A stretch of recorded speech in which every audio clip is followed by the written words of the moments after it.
Remain behind the chains and rail!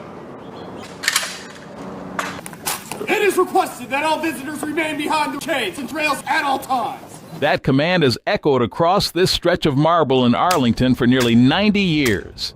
And the man giving it has a job most people misunderstand completely. He's not a statue. He's not security. He is one of the most rigorously selected soldiers in the U.S. military, and his entire mission is to stand watch over someone whose name nobody on earth will ever know. So what's actually going on behind that rifle and that uniform? Let's break it down.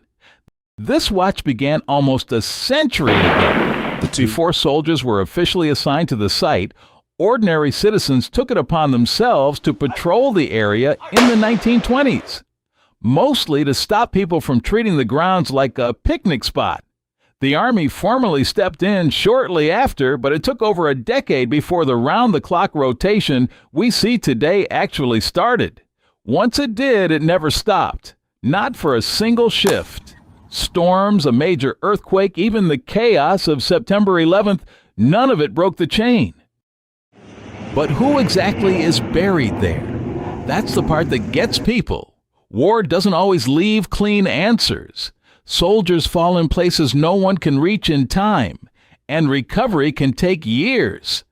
Sometimes it never happens at all. Without modern forensic tools, there was simply no way to match unidentified remains to a name.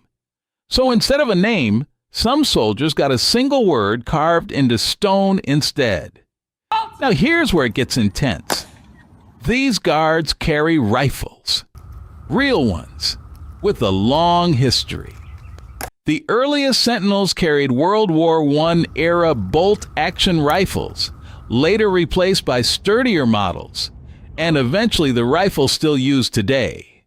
Most of the time, there's no ammunition magazine attached, which makes people assume the weapon is purely ceremonial. That assumption would be a mistake. Word has it, there's always a single round, ready to fire if needed, and the guard isn't alone. A senior NCO nearby carries a fully loaded sidearm at all times. And yes, if someone seriously disrespects this site, lethal force is legally on the table. This isn't theater. It's a real military post with real authority behind it. Curious what the job actually pays? These soldiers earn standard military pay for their rank and experience, plus extra allowances for uniforms and related costs. What's strange is you'll never spot a rank insignia on their uniform.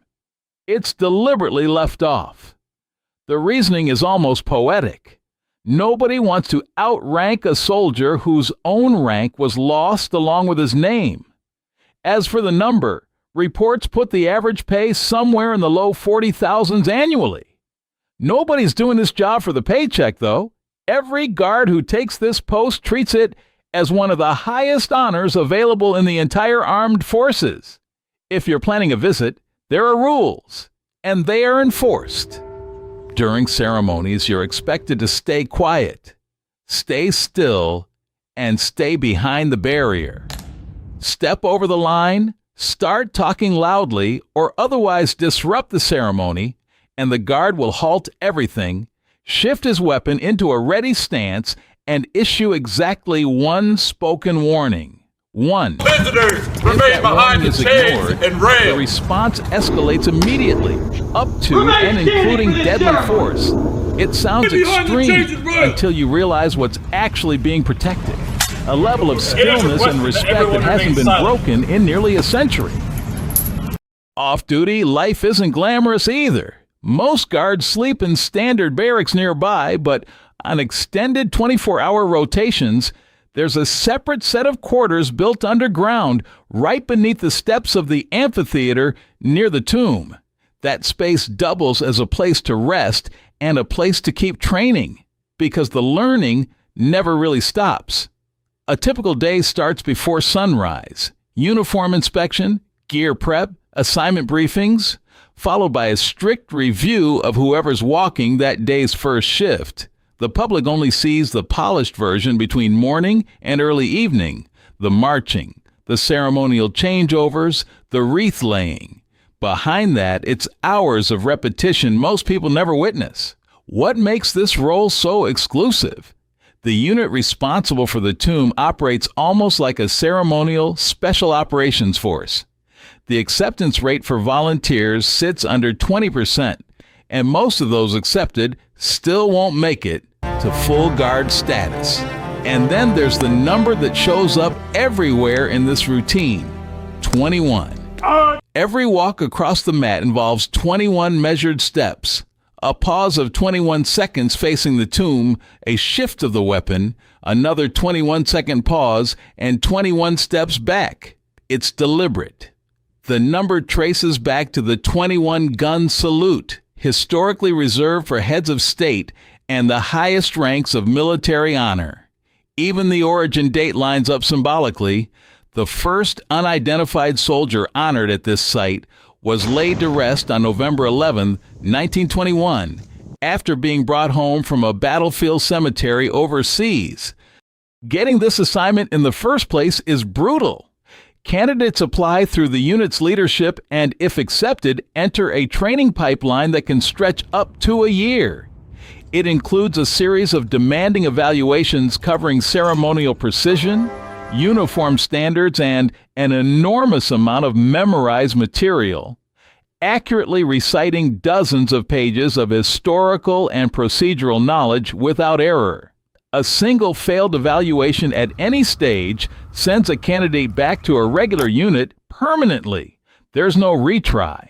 Those who survive the entire process earn something most people have never heard of: the Tomb Guard Identification Badge. It's one of the rarest badges in the U.S. military. Only a few hundred have been awarded since the program started decades ago, averaging roughly 10 per year. Statistically, you're more likely to run into a celebrity than someone holding this badge. Here's a detail almost nobody outside the unit ever sees. Every guard eventually reaches their last day on the mat, and there's a specific ceremony built around that moment known as the last walk. The departing guard walks the full pattern one final time, then breaks from routine entirely, kneeling at the tomb of the World War I unknown to lay down a single rose, then repeating the gesture at the crypts, honoring the unknowns from World War II, Korea, and Vietnam. 4 roses in total, one for each.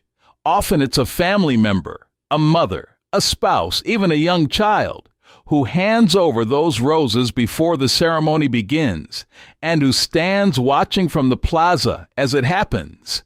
After the last rose is placed, the guard hands off the post to whoever's next in line, and that's it.